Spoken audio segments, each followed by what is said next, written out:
Hey everyone, thanks for joining our session here. I'd like to introduce Mary, who's going to tell you all about moving from SAS 9 to SAS Viya Workbench easily. Take it away, Mary. All right. Hey everyone, I'm Mary Joffrey, and I develop and test automation for the SAS Workbench product. I'm excited to show you today just how easy it can be to transition from SAS 9 to SAS Viya Workbench.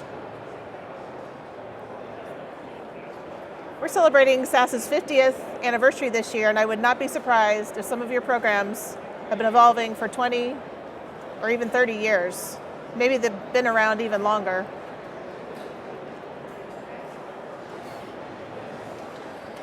Why SAS Viya Workbench? Well, before I was an ESTA working on Workbench, I actually worked in IT at SAS for 26 years as a developer of internal business systems, which included the support of SAS ETL batch jobs.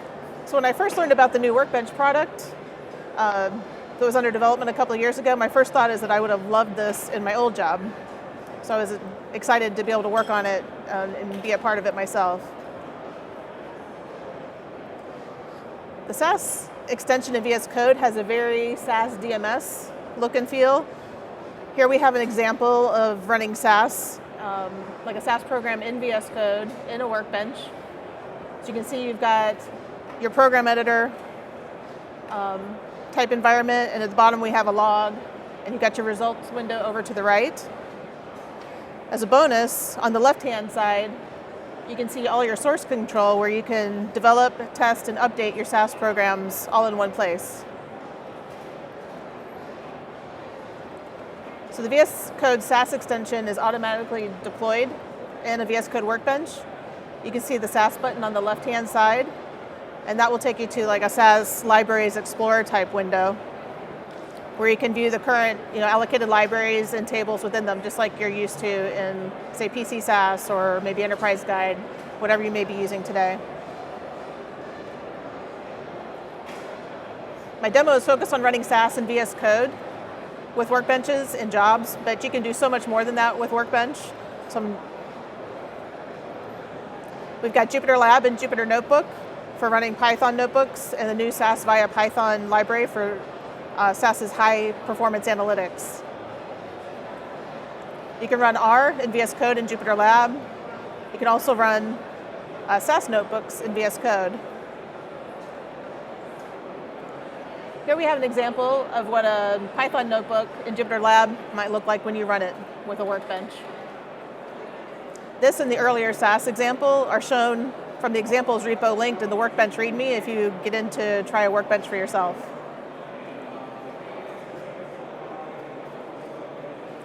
Some other features of Workbench: we have CAS-enabled procs, but without the overhead of a separate CAS server.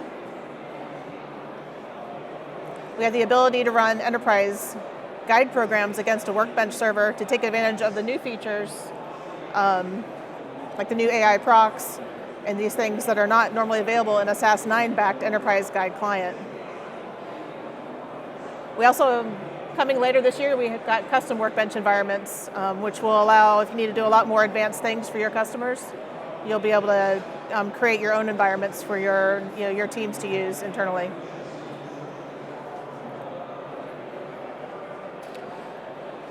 So now that we've previewed what the Workbench VS Code experience will look like, let's take a moment to consider how you make your source code available to a Workbench. Today, your programs will be stored on a local server, a legacy source control system, or maybe you already have it in a Git repository. GitHub's a very popular cloud-based source control option.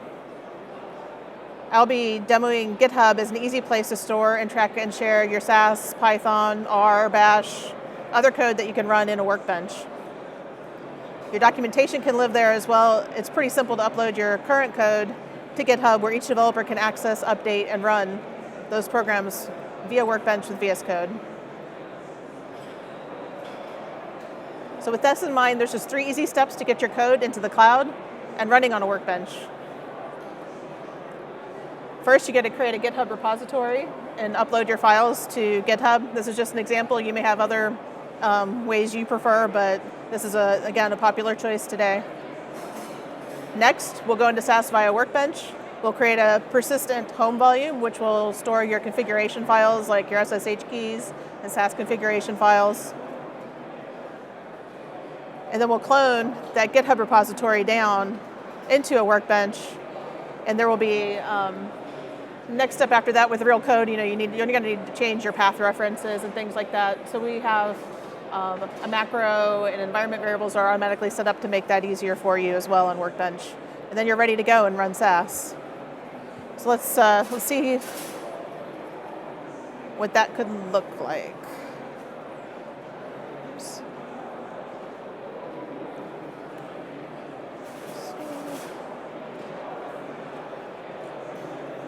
Okay, here I have a simple GitHub repository. I'm just going to create a new one.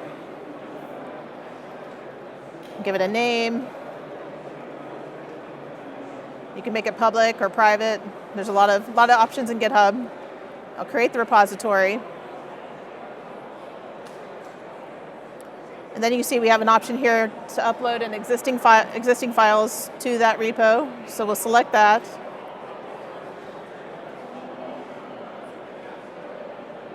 I'm going to pretend like this is I have a little I use GitHub Copilot to create a dummy demo initially for me, and then I transformed it to work in Workbench. So I'm going to drag that in to GitHub. And it just takes a few moments to see it's now uploading those files.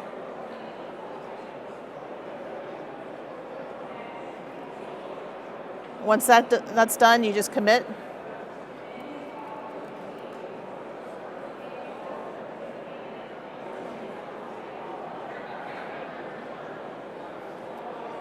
And now my original source code is ready for me to clone it down, add a GitHub, and run it in a Workbench.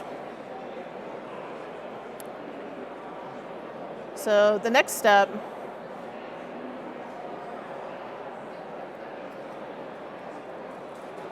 let's see. Well,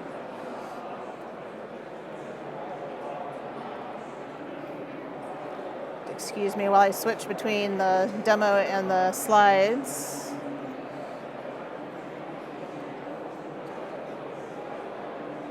Oh. Sorry about that.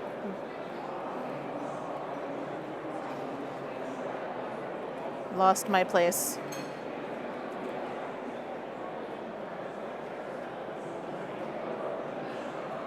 Okay. So we just created the GitHub repository, uploaded the files there. Now we're going to go to SAS Viya Workbench.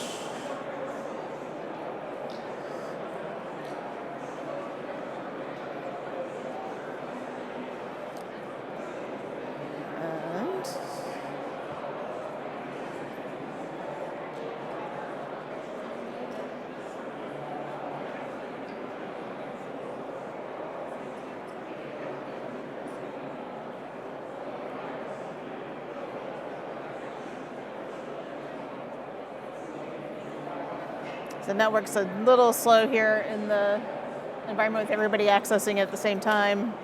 If this one doesn't come up, I have another one I'll try. It was working, of course, right before my demo. Maybe I've got one here already. Okay, here we go. So this is the homepage for SAS Viya Workbench. You see I already have like an R workbench sitting here ready to go. What I'm going to do is, the first step I mentioned was to create a persistent home volume for your configuration files. I already created one here just to speed up the demo. So I am going to create another volume to clone the repo into, though. Let me rename that demo. And save it. Go back to the home page. Now I'm going to create a new workbench. Call that demo also.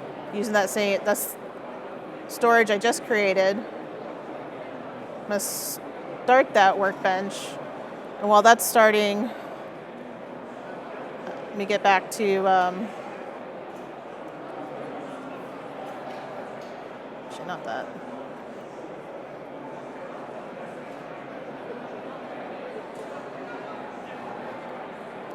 just in the tab here, sorry. So this is the repo that I just copied the code into, but I actually have another one that I've already converted the paths and things like that to work in a workbench. So I'm going to go to that repo instead and clone that down. There's a lot of different ways to authenticate to GitHub. Your company may have a preferred way. For my demo today, I'm using SSH. I've already got SSH keys set up in the Workbench environment, so I'm going to copy that path to then go into my running Workbench environment. We see it's running now. I'm going to launch the VS Code editor with that Workbench running behind it. Again, sorry, there's a little bit of a laggy network here. Well,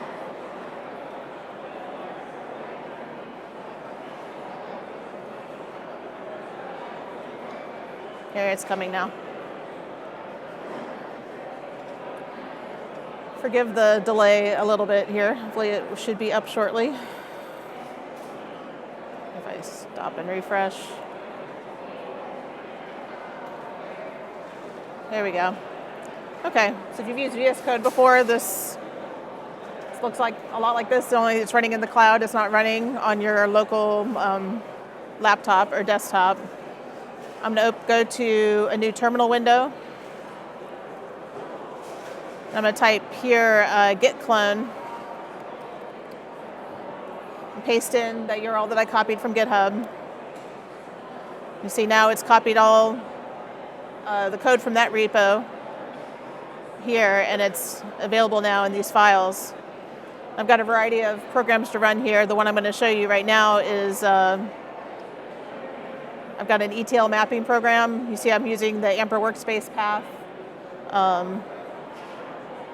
macro to, so everything, you can dynamically point to all your different files.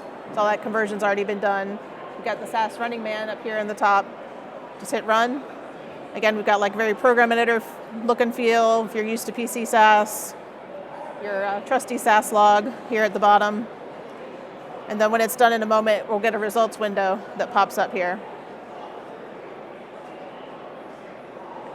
And that's it. I've got my code up into GitHub, and now I've cloned it down.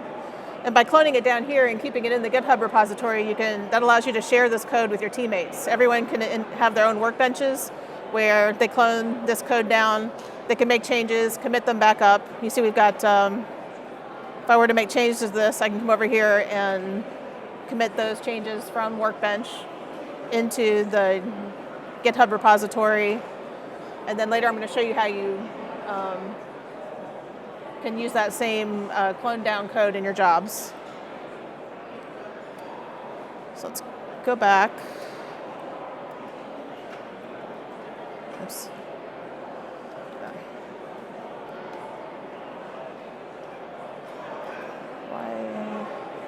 Why this keeps going back to the same slide.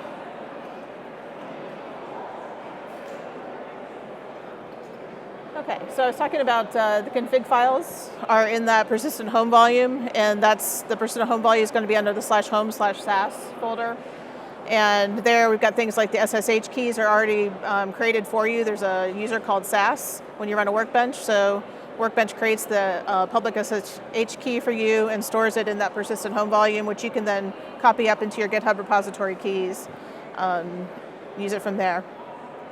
Also, if you haven't used Git before, you might, or if you have, you might know, there's a Git config that's also going to be stored in that persistent home volume.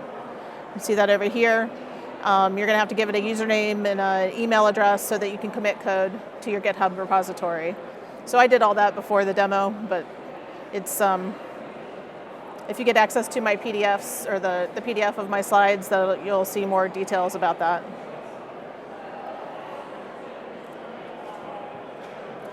So you might be thinking this is really cool. I like how, it's really nice VS Code, how you can run SAS. It's in a very comfortable way if you're a SAS 9 user. It has a very similar look and feel in that regard, but with the added bonus of the source code there at your fingertips. But in reality, you probably need to run batch jobs, right? You got your job scheduled to transform your data, maybe hourly, every 5 minutes, daily, weekly, any of that. So we have a command line tool in Workbench called SAS Workbench Execute that will help you with that. With the SAS Workbench Execute command, you can run SAS programs from the Workbench VS Code terminal or from a Workbench job. There are several options that you can pass to the SAS Workbench Execute command. You can see them documented in the Workbench documentation for jobs. Here you can see some examples. Here's an example of redirecting the results if you have a batch job or a command line run. You can redirect them to the folder of your choice. This is an example of running inline SAS. I know that's not very practical in the real world, but you can do it from that command line, or you can pass in your SAS program to run. By default, the autoexec.sas file is in the /home/SAS persistent home volume as well, but that location is defined here, and you can change that location if you need to. There's also an autoexec option to run to pass to the command line if you have an additional autoexec file that you want to run in addition to the default. And the default one is blank right now if you look at it. And this is just an example, again, that this results option is brand new, just came out a couple of weeks ago. But this is just an example of redirecting that to another folder, and then you can go into VS Code in your Workbench, pointing to that same, that has that location assigned to it, and view your results from there.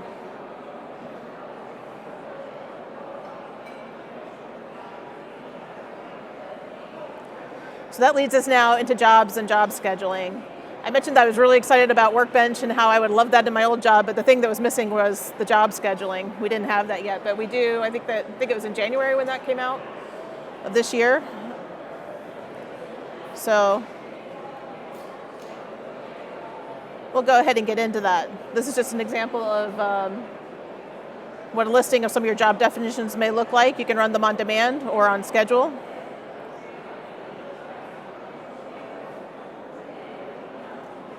And I'm going to demo this in just a second, but this is an example of what a job definition might look like.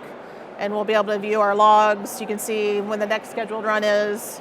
The submit button up here will be where we can run them on demand. So let's take a look at that in action.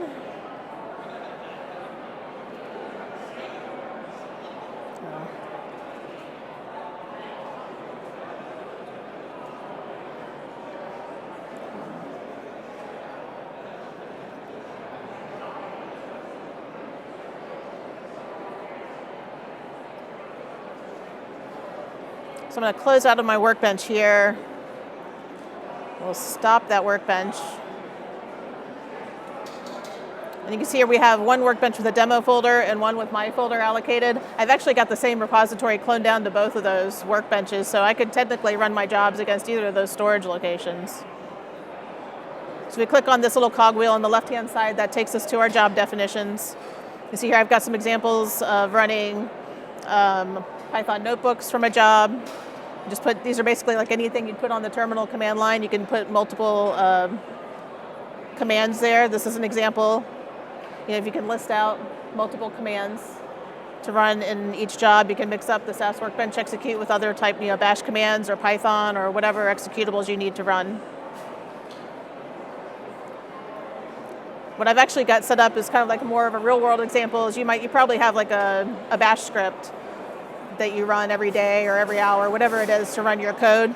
So you can bring that into Workbench too, and actually, just make your path adjustments there, and run a shell script that's going to call all your SAS programs. So I'm going to go ahead and submit that on demand. This is going to run that same program that I ran in my Workbench. You see now this run is in progress. I can view the logs of that one as they come in. Or go back and look at a previous log run. Sorry for the laggy network. There we go. So this is from a previous run of the same program. So it's the SAS log that you are used to. You can also redirect your logs if you want them stored in a different location. You can use like just a redirect, let's say to $workspace path.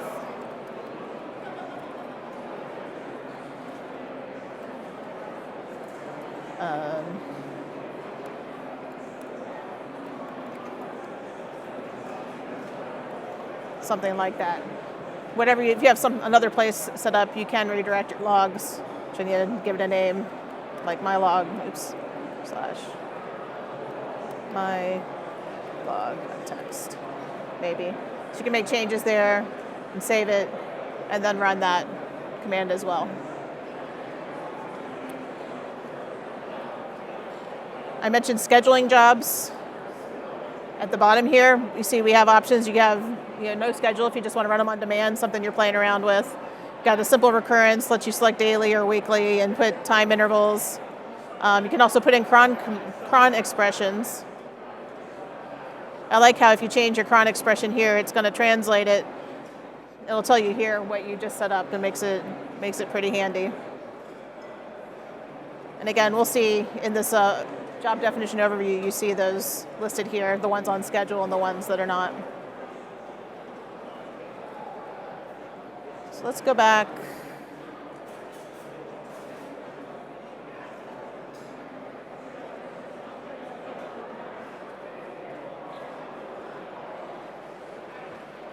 So we just went through the job running and scheduling examples. Again, these my slides are available in the PDF, linked from my talk today. They weren't available before the talk, but they are available now. My program was actually accessing data files in an S3 bucket in AWS, but SAS Access is available in Workbench, like you're used to if you need to get to your third-party databases. And like I mentioned in my example, I was accessing data files. You can put SAS datasets in AWS S3, Azure Blob Storage. You can get your data plane configured to access on-prem NFS if you need that. And you can also access Microsoft 365 files, like if you have your files in SharePoint somewhere that you want to run and get your SAS programs against, you can use that. There's a lot of options. This is just a quick example of how you might connect to S3. Again, this home/home/tks3.conf file is in that persistent home value for configuration. You can put your connection info to where your S3 bucket is for using, my example, I'm using proc S3, and there's different ways of accessing the data in S3 from Workbench. Here's a list of helpful resources. Some of these will go into a deeper dive on some of the things that I showed you today. Again, this is available in the PDF. And that's everything.